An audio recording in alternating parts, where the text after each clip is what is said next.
Okay, so now that I've showed you the other way, what the basic of tablet weaving is, I want to try and show you how it looks like when you set it up and you do it from the beginning.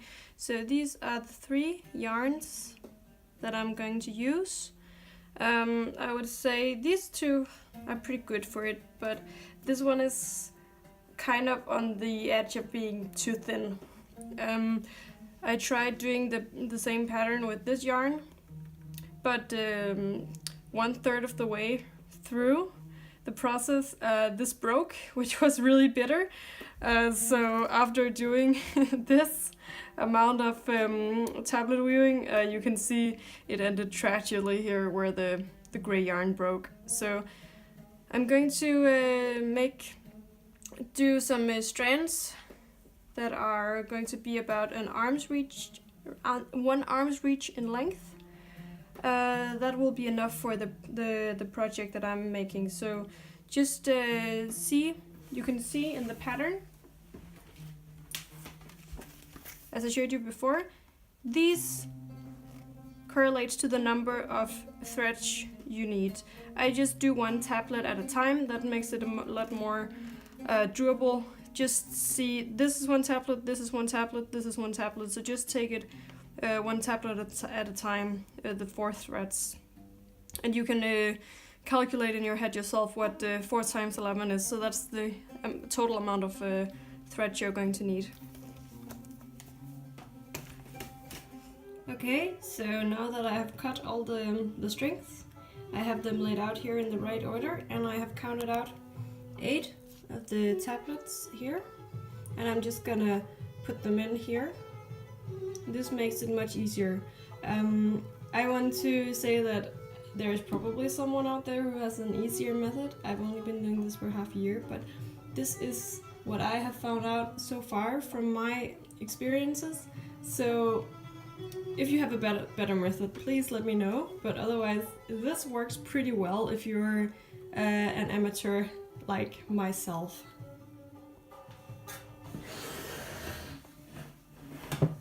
Alright.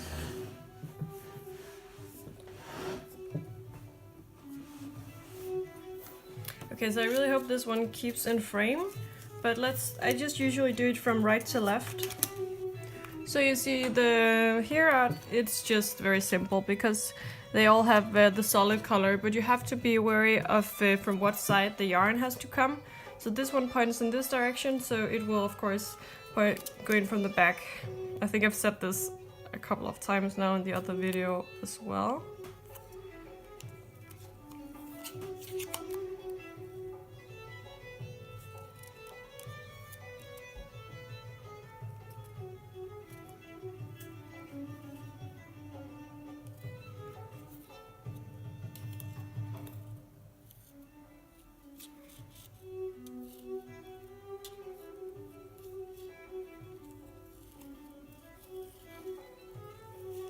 So here is the first.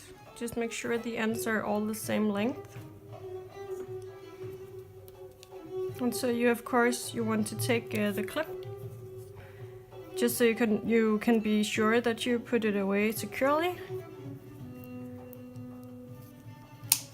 while working on the other tablets. And so you see the next one has to go in this direction. Yeah, so this one, it has to go in this direction. So you put the yarn in from the front.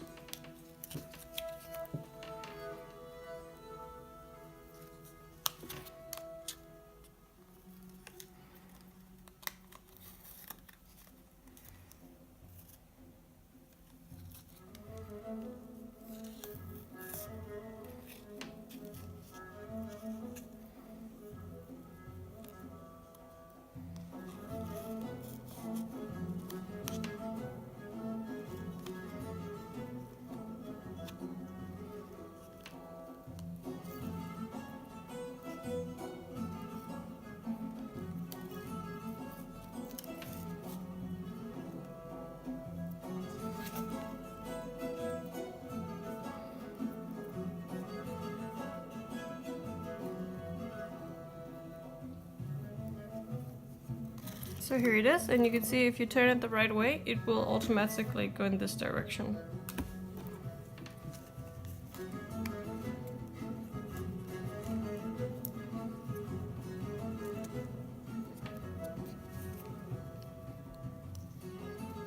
Ah, come on.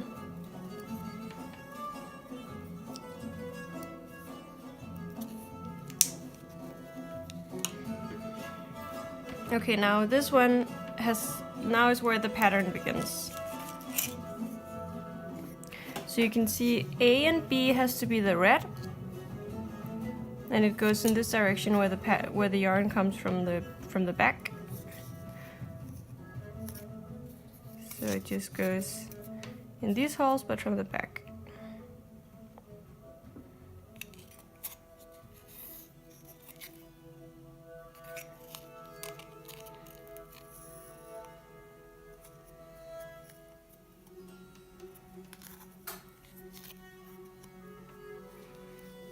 And the yellow, which I'm using blue for, is of course the D and C.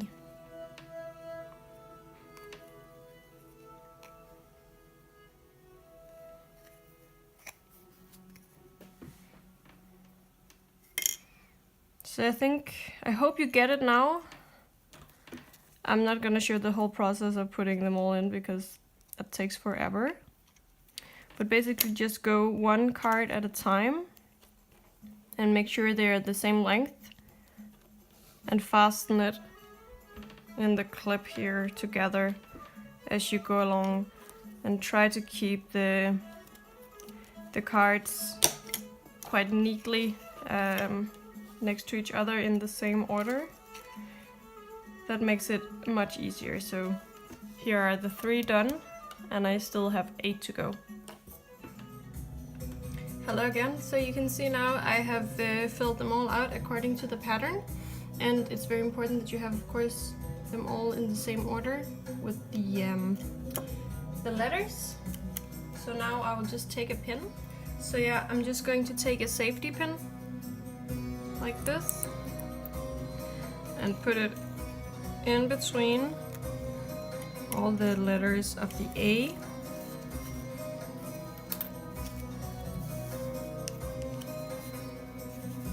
So that when you put it aside, you can be sure that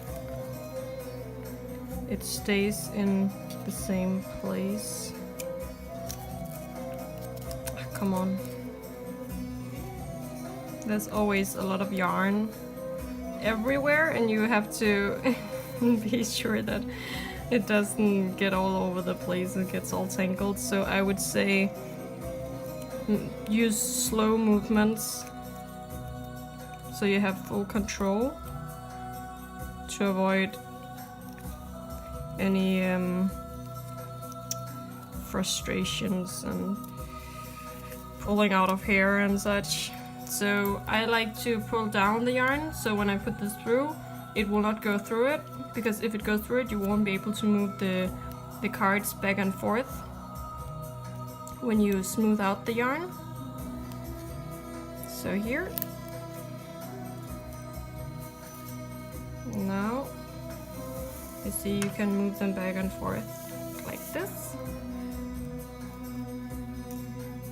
So now I will sit like this. I have fastened the yarn to my belt here, and I will smooth out the yarn with my fingers so it gets even and untangled, and I will also use a brush very carefully. Use a brush minimally, because if you do it too much and too harshly, it can damage the fibers. But I will just do it so it all lays out smooth and evenly. So it is now completely set up. I have added those pins here as I went along with untangling the yarn. I thought myself very clever when I found out that trick. It's just so when you work your way further down, the parts you have already detangled will not get tangled again. I'm of course going to take all of these off, but I want to show you. I just, here at the end, I made a big knot, and then with some cotton yarn in it. Cotton yarn is very strong, it will not break when I pull it. So it's just tied here to my radiator. Okay, so now I've set it all up and I have removed all the clips. So we are ready to make the first move, finally. I have here the working thread, just wrapped around some cardboard. That's the best way to do it if you are new to it, before you buy the expensive equipment. So it's all, as I've said many times before, they are all in the same position. All the cards are facing this way. We can see that they are correctly placed with the yarn, because some of them will eventually turn this way and some of them will turn this way, but they will all face this direction and all will have this placement. Yeah, so the first couple of I guess you can call them rows, they are always the more difficult because it's all still loose. So you just need to take this working thread here and just have a good amount of it loose. And the first 3 moves we just have to make forward turns. So this is one forward turn, just one turn, and then go back and forth a bit, and then just push it down to wherever you want the start to be. It doesn't have to be exactly at where you fastened it, but just somewhere that makes sense.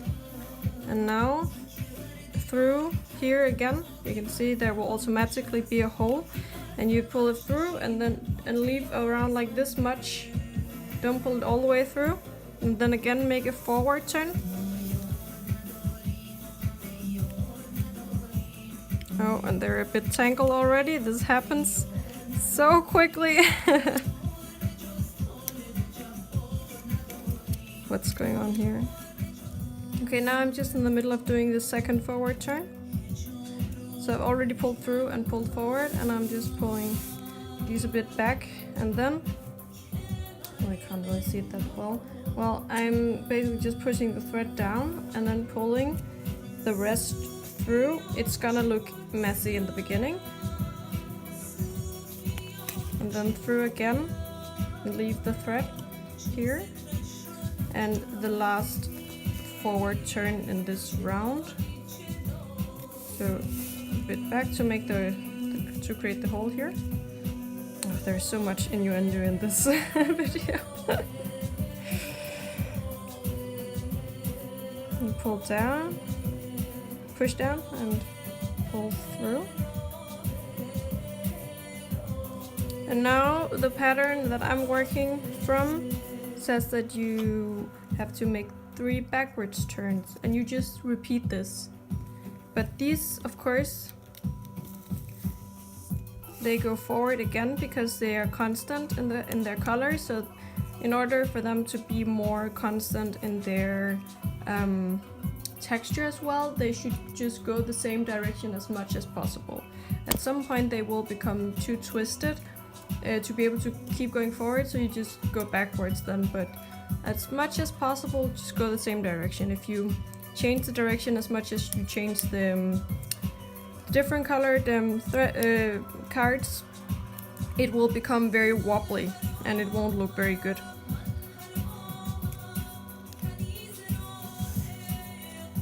So after I took the border threads and pulled them forward again, I've just them here, it makes it easier. So I take the middle part and pull it backwards and collect them. And now there is a hole again, so I push down and I pull out the thread.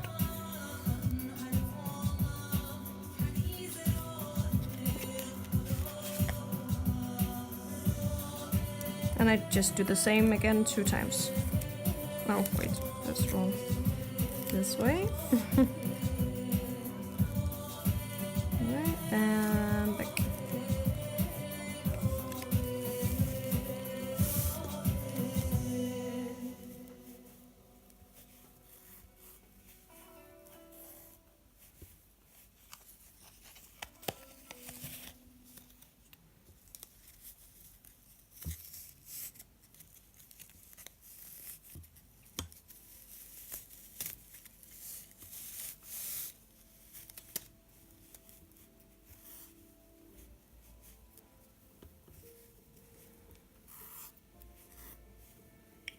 already now you can see the pattern beginning to form down here. And now you can tell that the first round is done because the A has returned to its place. I will show you. So again, just forward turn, go forward. So of course the border yarn will not be in the same symmetric pattern. They will not be in the same place as these because they just do their own thing. But you see, now I can see it has taken one turn because the A has moved from here to here. So I push it down.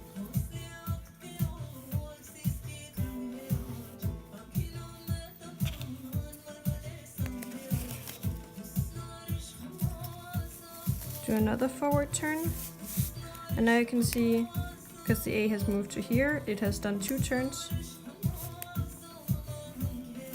I think it's very easy to, that's a very good thing to be aware of, so that makes it easier to see where you are in the pattern if you forget it. That happens a lot to me. So just become familiar with how that works. And so the last forward turn. So you always know that if you're doing a pattern like this where it just is 3 forward turns and 3 backwards turns, you know that you have to change your direction when the A is here, because that means it has been 1, 2, 3 turns.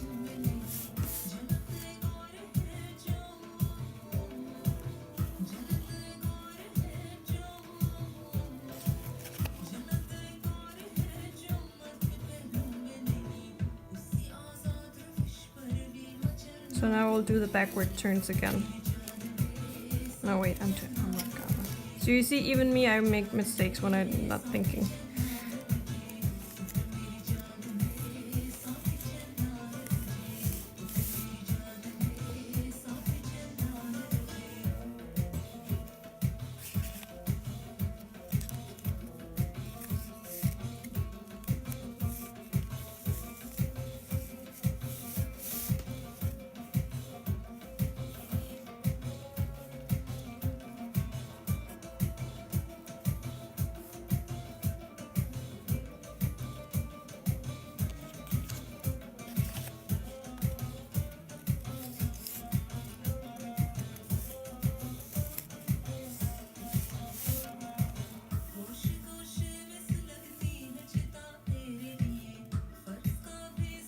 So that is 2 rounds done.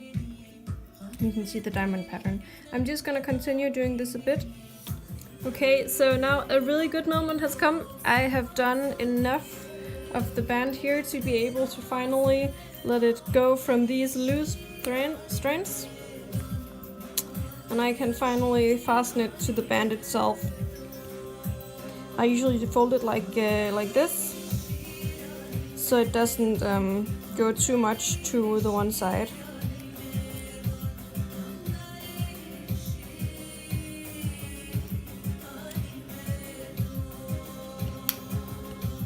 Like this. It will go to the one side a bit, especially in the beginning, but it's fine. In this way, it's just much easier to hold. Yeah. Well, I think I have shown you everything you need to know to be able to set it up yourself. Enjoy, have a good time. I hope you will learn it a bit easier than I myself did. Have a good time.